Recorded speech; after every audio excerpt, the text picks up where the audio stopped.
Padre Todopoderoso, te adoramos, Señor, exaltamos tu santo nombre. Hoy venimos ante tu trono, pues toda la tierra te pertenece a ti, mi Señor. Tú eres el Dios del universo, el Dios soberano, increíble, sobrenatural, todopoderoso, al cual no nos hacen falta, sino más bien no tenemos las suficientes razones para adorar, Señor. Nos sobran todas las razones, Señor. Tú eres el Dios Todopoderoso, nuestro Padre, nuestro Creador, nuestro Proveedor, quien nos da vida, nuestro Señor, a quien amamos, mi Señor. Y hoy nos reunimos de una manera virtual, desde las casas, pues cada una de nuestras casas es tu casa, Señor. Pues te hemos rogado y te pedimos que seas tú el Señor de nuestras vidas, el Señor de nuestras familias, el Señor de nuestras casas, quien le da sentido, dirección, propósito a nuestras vidas. Por favor, háblanos, Señor. Dinos, ¿cuál es tu propósito? ¿Cuál es tu plan? ¿Cuál es la misión que tienes para nosotros? Acláranos, dirígenos. Sé que tienes una misión para todos nosotros como tu iglesia, pero también una individual para cada uno de nosotros. Ayúdanos a que, viendo la historia de Ezequiel, aquel a quien llamaste a hablarle a la nación de Israel en uno de los peores momentos de su historia, Señor, ayúdanos, pues tal vez esta tierra vive uno de los momentos más difíciles de su historia y queremos ser útiles en tus manos y bendecir al mundo en tu nombre. Por eso te pedimos, Señor, háblanos en el nombre de Jesús. Amén. Ezequiel, el capítulo 3. Vamos a retomar desde el versículo 16. La semana pasada llegamos hasta el versículo 21, pero hoy vamos a retomar ese versículo 16 al 21 y terminamos el capítulo 3 en un estudio que le hemos puesto el título No como queramos, sino como Dios quiera. El título es No como queramos, sino como Dios quiera. El título la semana pasada, si estabas, era acerca de que no somos los indicados, pero sí somos a quien el Señor envió. Y hoy vemos no como queramos, sino como Dios quiera. El título nos va a dar la introducción a este estudio donde vemos a Ezequiel, hombre de Dios, era sacerdote y ahora es profeta del Señor. El Señor le está dando una misión, está hablando a través de él a la nación de Israel que se encuentra en cautiverio.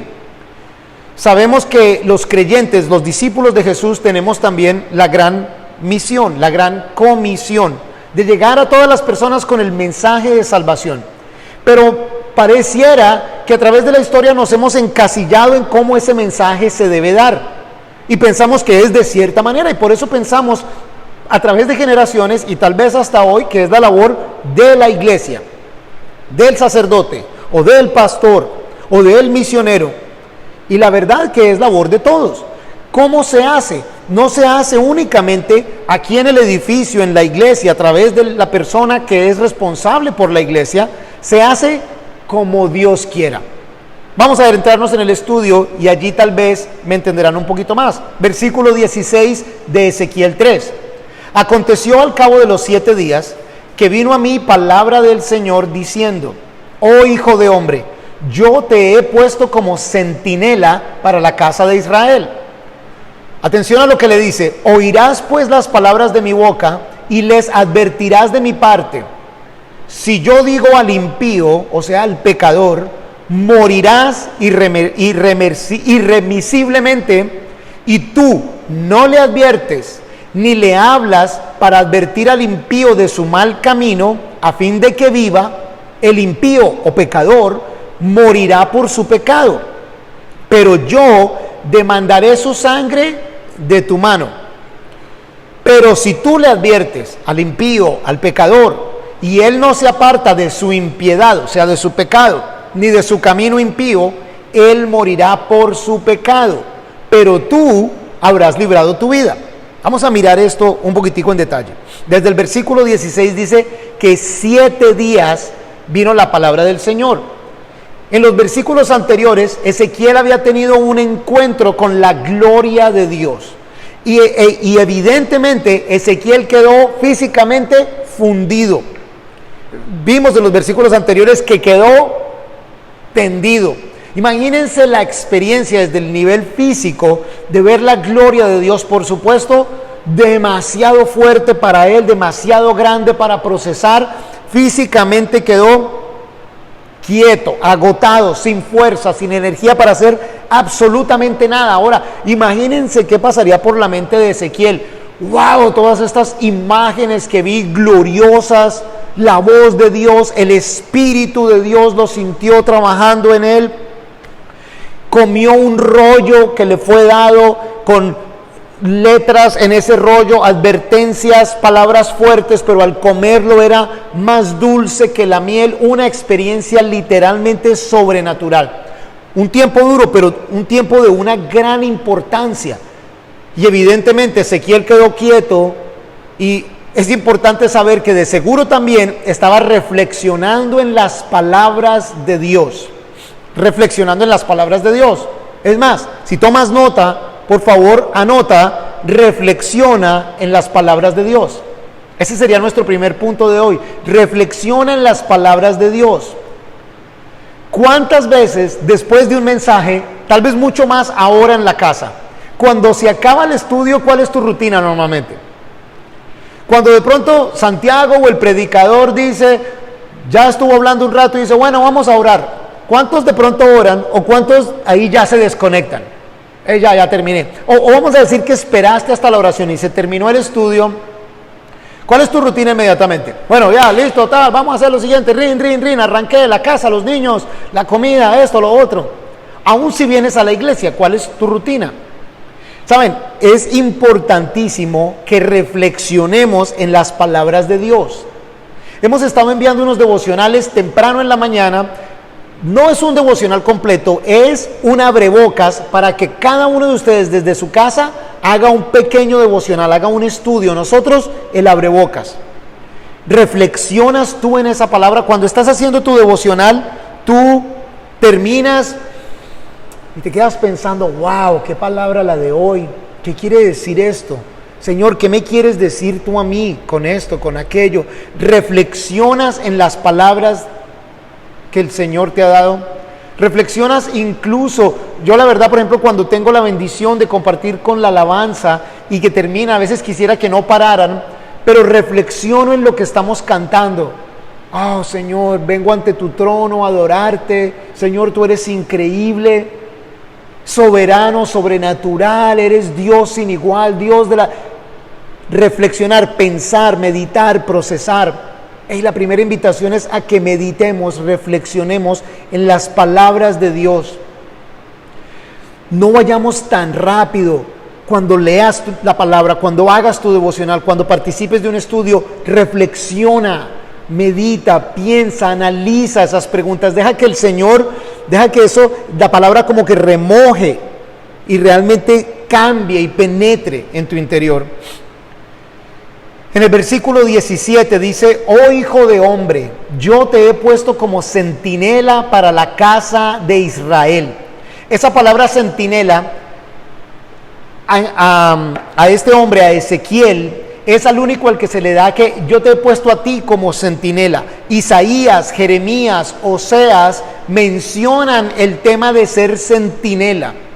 Pero si no estoy equivocado, es la única parte en la que el Señor le dice directamente a uno de sus hombres, yo te he puesto como centinela. Centinela es ese guardián que está en una garita o en una torrecita alta, en donde desde ahí se encarga de ver y vigilar una propiedad, sobre todo en el contexto bíblico, la ciudad, que normalmente está dentro de una muralla, y desde el punto de vista militar, proteger un batallón. Aquí en Cartagena tenemos el batallón no, sino las instalaciones de la Armada Nacional, y por la calle cuando transitamos hay más o menos 2 torres de centinelas, y siempre hay un guardia allí las 24 horas.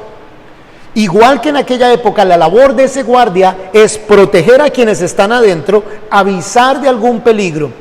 En el contexto bíblico, Ezequiel, te estoy poniendo como la persona que está vigilando y va a advertir que viene un gran peligro. Esa posición de centinela es demasiado importante.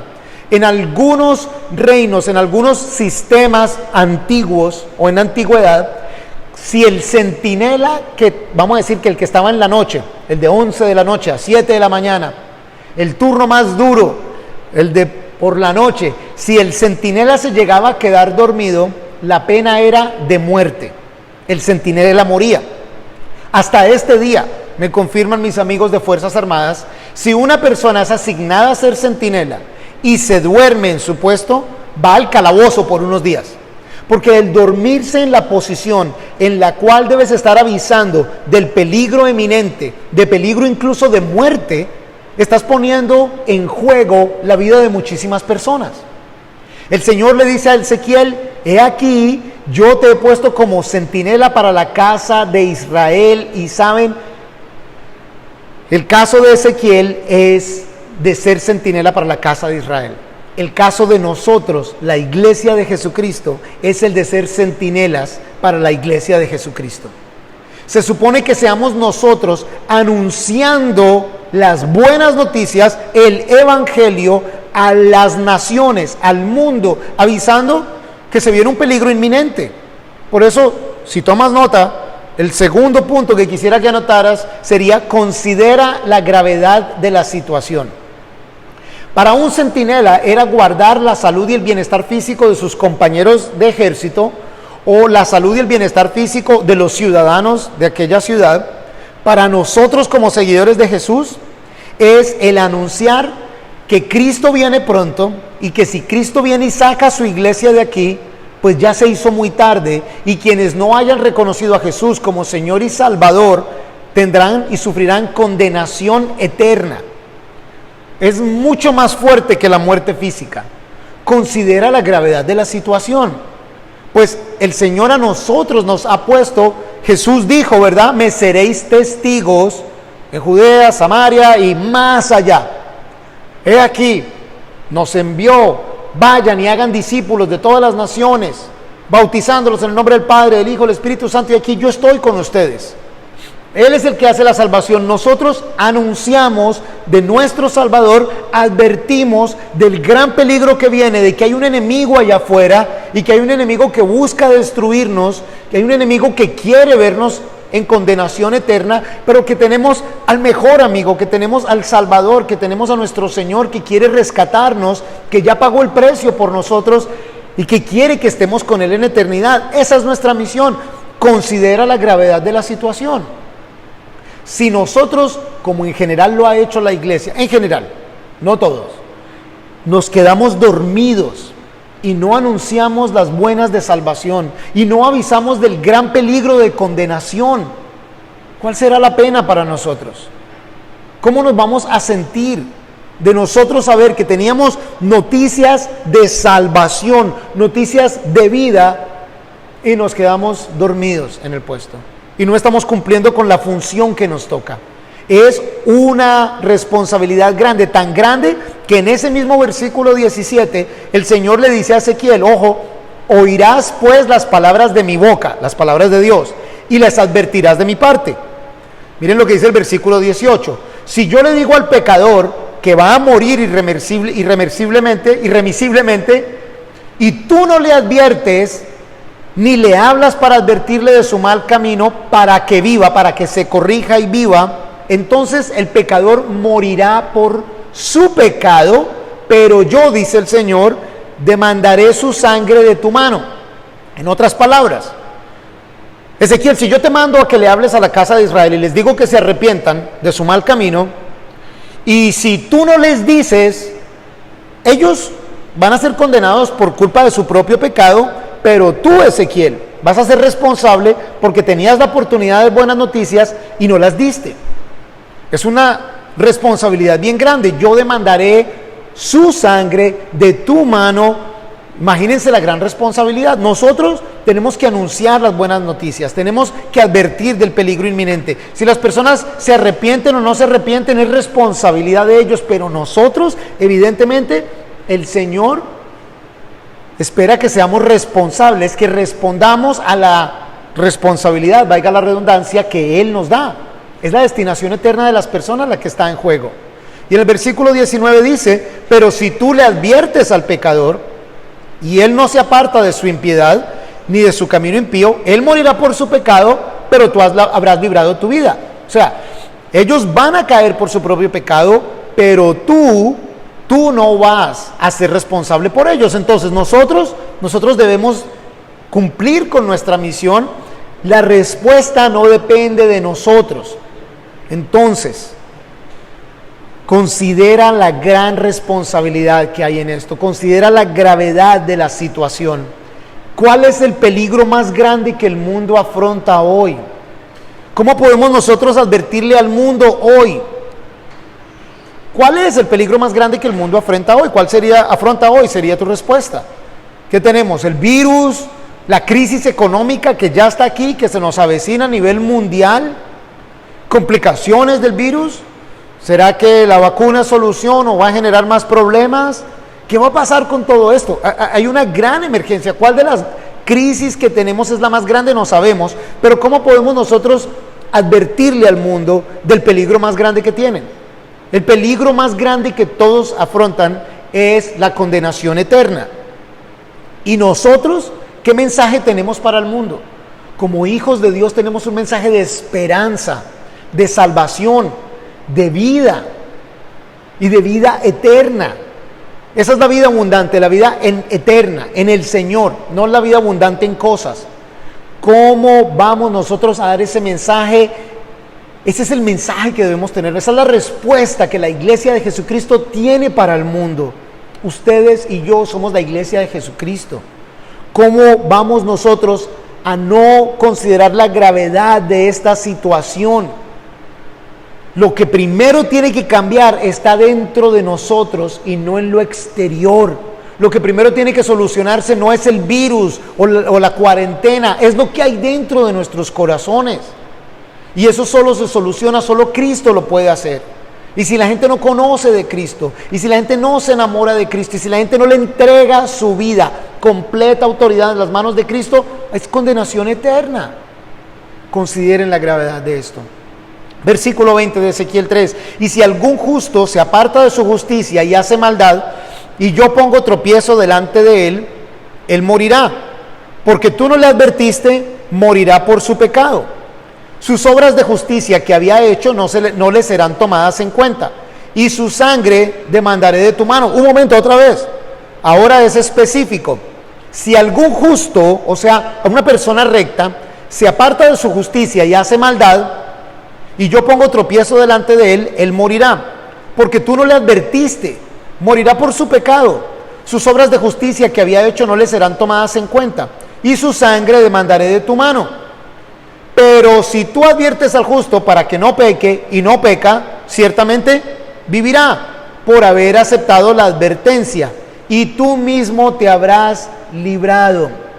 Hey, que no se quede nadie sin escuchar. Ese sería el tercer punto de hoy.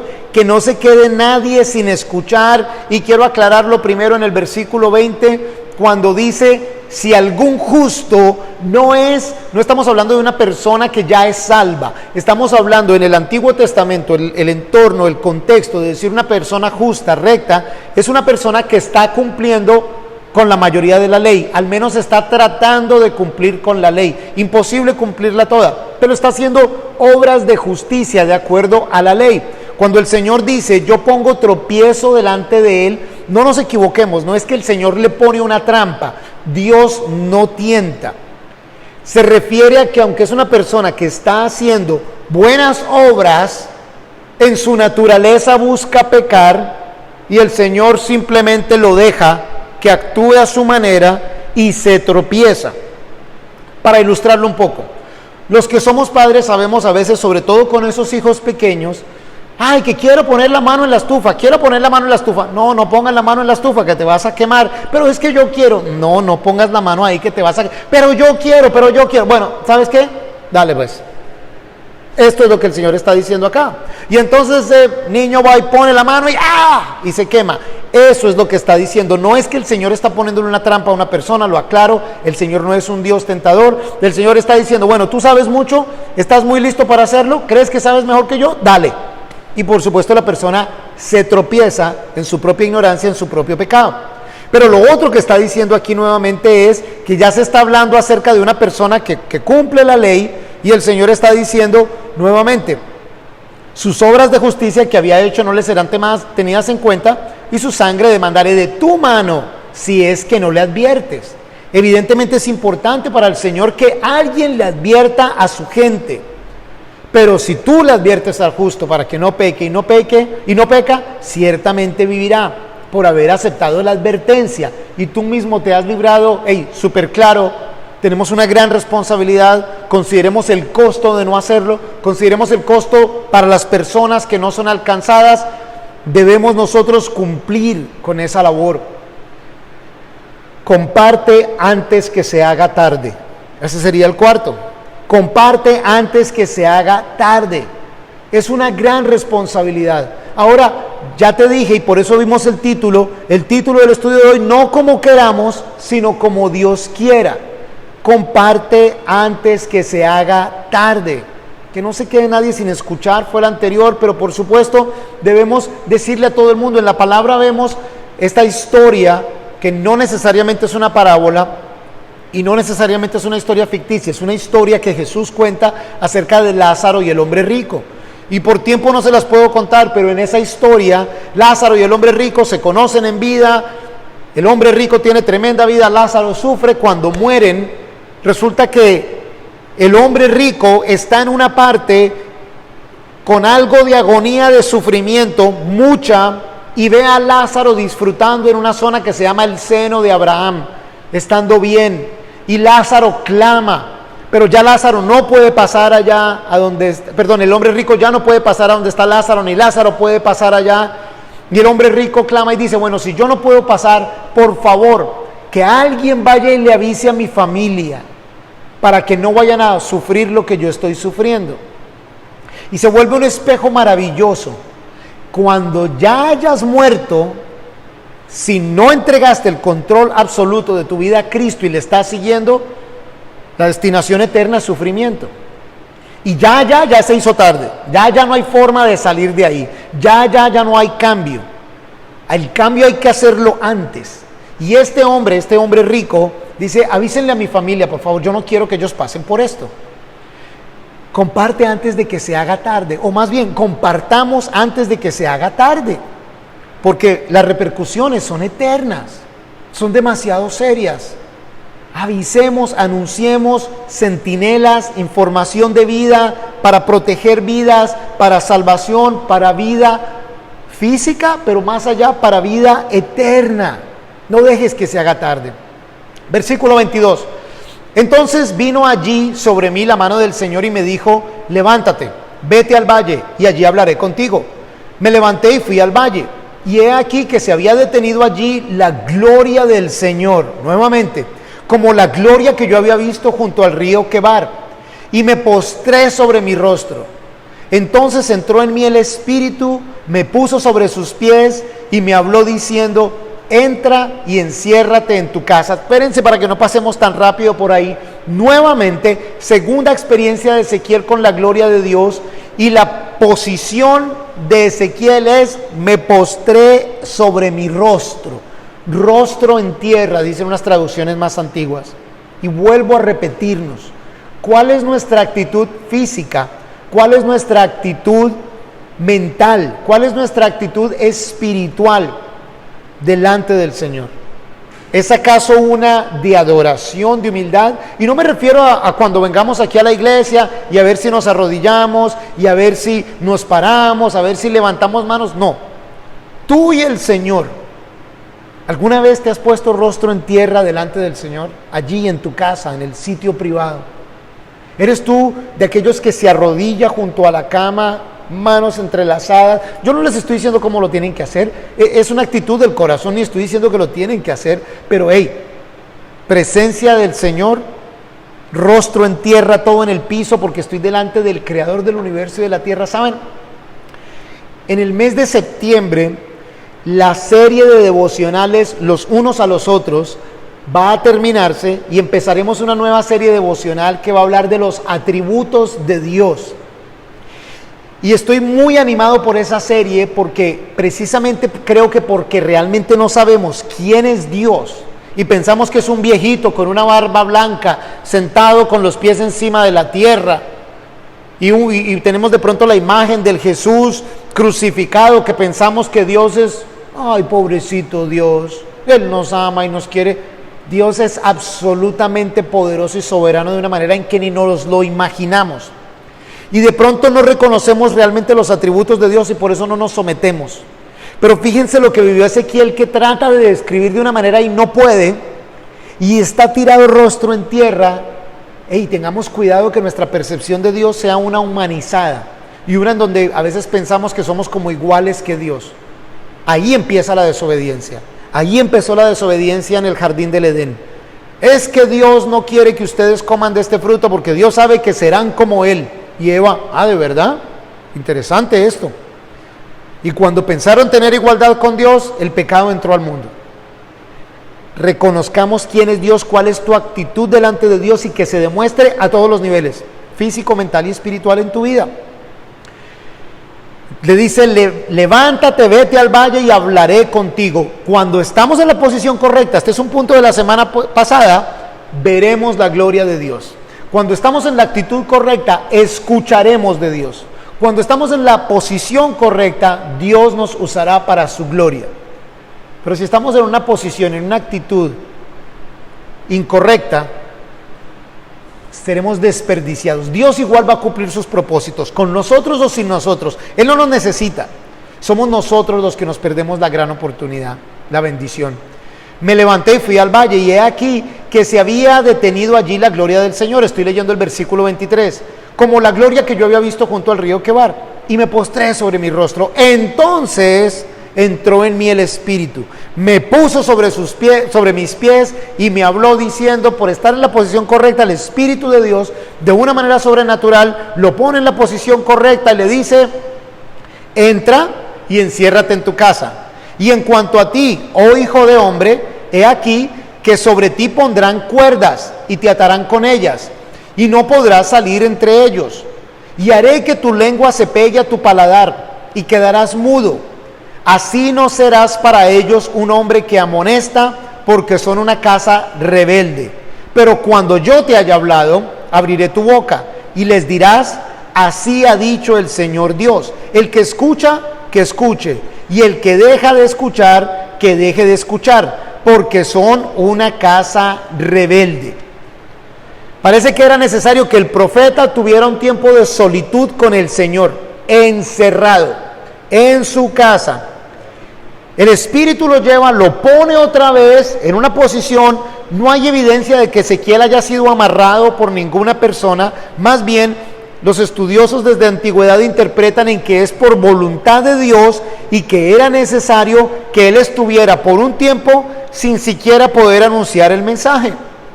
Esto puede ser reminiscente de Jesús diciéndole a sus discípulos, van a serme testigos en Judea, Samaria y hasta los confines de la tierra, pero no salgan de Jerusalén hasta que no tengan el Espíritu Santo. Van a serme testigos, pero todavía no se vayan sin el Espíritu Santo.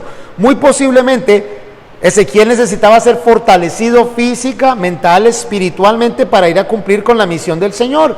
Dice, hasta que yo te diga que vayas a cumplir con tu misión. Suena raro, La gloria del Señor, ya comió la palabra del Señor, está listo, cae fundido. Vuelve a ser levantado, escucha palabras, pero quédate allí quieto y no voy a dejar que hables. Yo voy a pegar la lengua de tu paladar, no vas a poder anunciar nada. Espérate. Por eso, si tomas nota, el quinto creo que es, si no me lo he perdido, cuándo, cómo, dónde y con quién Dios quiera que lo hagas, anuncia las buenas de salvación. Cuándo, cómo, dónde y con quien Dios quiera que lo hagas, a la manera de Dios, como Dios quiera. Rápidamente, hay tres historias tan maravillosas y tan distintas que pudiéramos hacer un estudio en cada una de ellas. La primera está en Daniel, en el capítulo 3, y no vamos a leer todo, pero los versículos 1 al 25 está para mí una de las historias más maravillosas de fidelidad al Señor. Esta es la historia de Sadrac, Mesac y Abednego. Estos son tres jovencitos judíos que fueron llevados cautivos, pero que fueron puestos en la universidad de los caldeos, fueron equipados, eran bien inteligentes y eran fieles al Señor. Cumplían al pie de la letra las órdenes de su jefe pagano, pero honraban a Dios. Cuando este jefe pagano se le dio por hacer una figura para que adoraran esa figura, ahí sí dijeron, No, no, no. Nosotros no vamos a adorar esa figura. En el versículo 8 de Daniel 3 dice: por esto, en el mismo tiempo, algunos hombres caldeos se acercaron y denunciaron a los judíos. Hablaron y dijeron al rey Nabucodonosor, ahí es donde los echaron a la guerra, como diríamos, porque los demás sabían que estos eran judíos.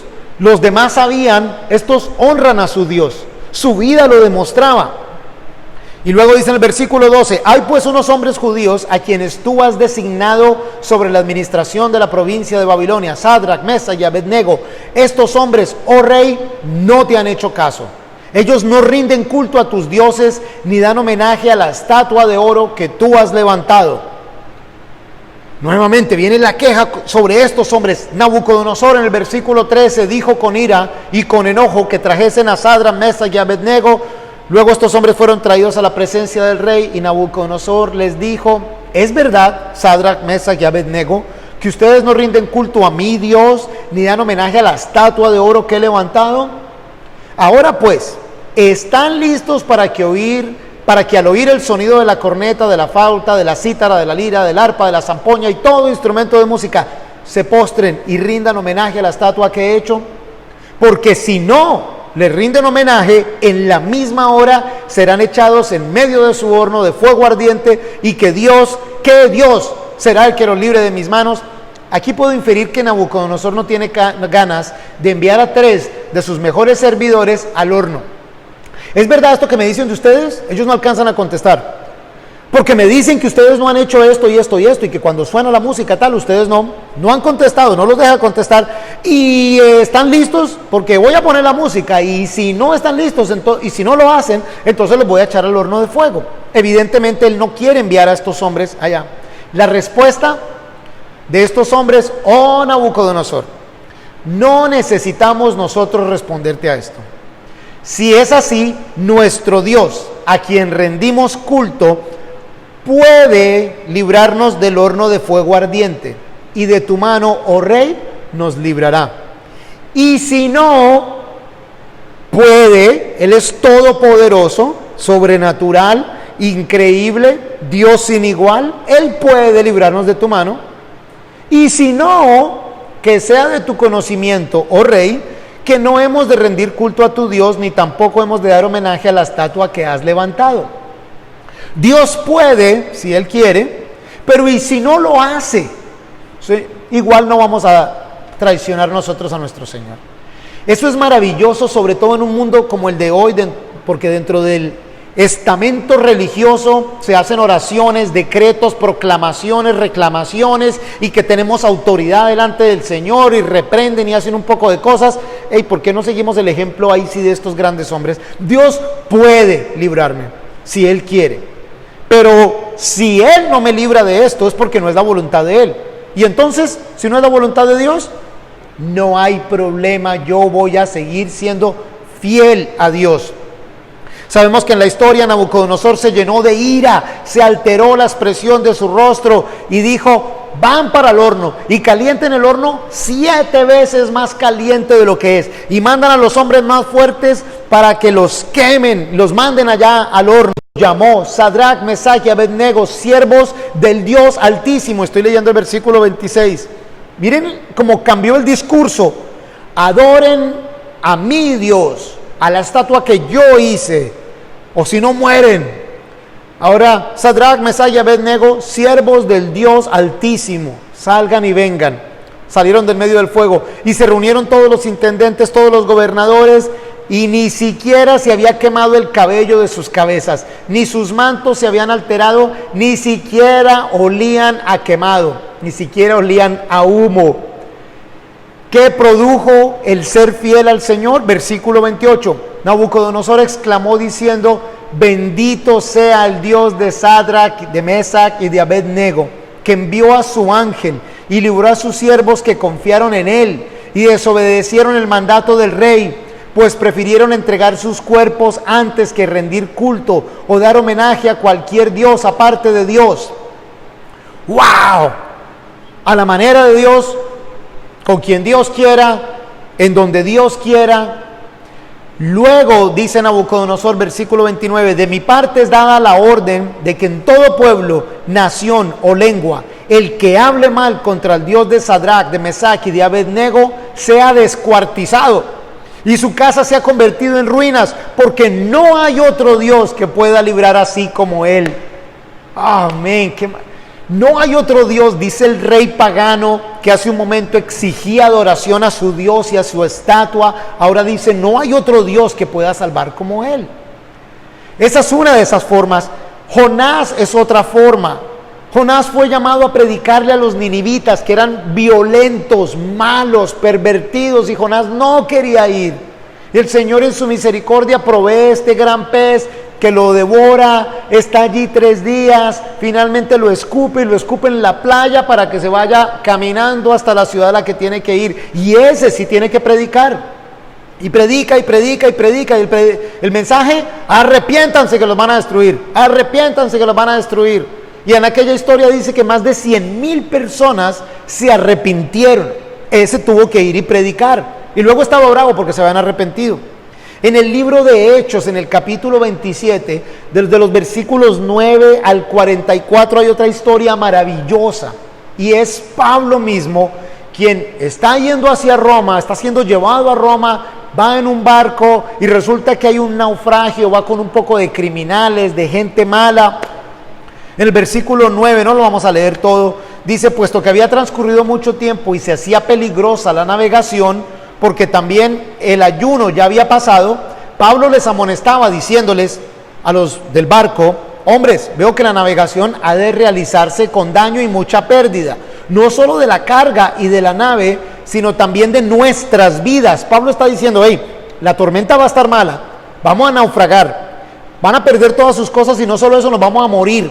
El centurión, comandante de guardia romana, persuadido más por el piloto y el capitán del barco, dijeron, vamos, no hay problema. Versículo 13, como sopló una brisa del sur y les pareció que ya habían logrado lo que deseaban, izaron velas, se fueron de una, pero vino un viento huracanado, dice la historia, y la nave era arrebatada, y resulta que naufragan, encallaron, tuvieron que bajar las velas. Versículo 18, al día siguiente, mientras éramos sacudidos por una furiosa tempestad, comenzaron a aligerar la carga, o sea, a botar las cosas. Y al tercer día, con sus propias manos arrojaron los aparejos del barco. Como no aparecían ni el sol ni las estrellas por muchos días, y nos sobrevenía una tempestad no pequeña, íbamos perdiendo ya toda esperanza de salvarnos. Ni siquiera veían las estrellas. Imagínense la oscuridad, imagínense la tormenta tan grande. Toda la historia luego nos dice que Pablo estaba intercediendo por esos hombres. Miren el versículo 22. Pero ahora les insto a tener buen ánimo, pues no se perderá la vida de ninguno de ustedes, sino solamente la nave. Porque esta noche estuvo conmigo un ángel del Dios de quien soy y a quien sirvo. Y me dijo, no temas, Pablo, es necesario que comparezcas ante el César. Y he aquí, Dios te ha conseguido todos los que navegan contigo. Por tanto, señores, tengan buen ánimo, porque yo confío en Dios, que será así como me ha dicho. Pero es necesario que quedemos en alguna isla. Pablo estaba intercediendo por quienes lo llevan cautivo. Pablo está intercediendo por un poco de desconocidos. Pablo está intercediendo por personas que son prácticamente sus enemigos, que no confían en el mismo Dios. Pablo incluso les dijo, me hubieran hecho caso cuando estábamos allá, que les dije que no saliéramos, pero tranquilos, que no van a morir.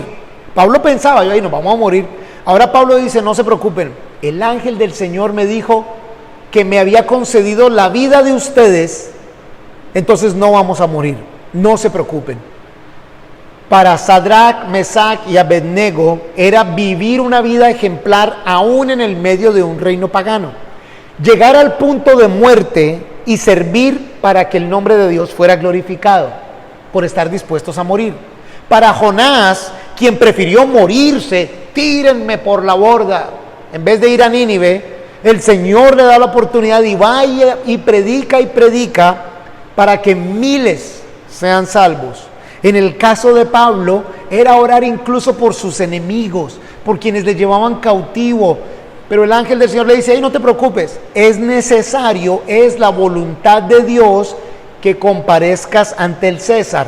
Así como Sadrach, Mesach y Abednego, hey, Nabucodonosor, Dios nos puede salvar. Pero ¿y si no? O sea, si es necesario que muramos, estamos dispuestos a morir. Esa historia de Pablo, por supuesto, sobreviven. Encallan en una isla. En esa isla, una serpiente muerde a Pablo. Te animo a que lo leas más tarde en la casa. Como les dije, está en el libro de Hechos en el capítulo 27 de los versículos 9 al 44. Y cuando ven que la culebra lo muerde, dicen, oye, ese hombre era muy malo porque se salvó del naufragio, pero ahora una culebra lo mordió. Pablo se la sacude y cae en una fogata. Y están esperando a ver a que se muera. Y cuando ven que Pablo no se muere, decían, entonces este hombre no es malo, este hombre es un Dios, porque no murió.